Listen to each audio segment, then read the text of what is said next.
Hindi ako natataranta, pero syempre, there's definitely some sort of pressure into it. Kasi bihira yung ganitong klaseng setting Yes. And syempre, first time ko rin naman talaga tahakin yung love team Yes. culture, Yes. tapos dalawa pa. Oo. So, again, may pressure, pero sobrang swerte ko kay Dustin and kay Will because they never made me feel like I was in this alone. They've always made me felt like meron akong suporta at Yeah. pagmamahal na makukuha mula sa kanilang dalawa. And I'll always be grateful for that.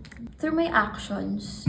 Tsaka parang for me, wala naman akong paliwanag na kailangan gawin because at the end of the day, I haven't chosen yet. And at the end of the day, diba, single ako. So Yes. parang I don't think anyone in that matter has the right to tell me kung ano yung kailangan kong piliin because at the end of the day, it's my choice.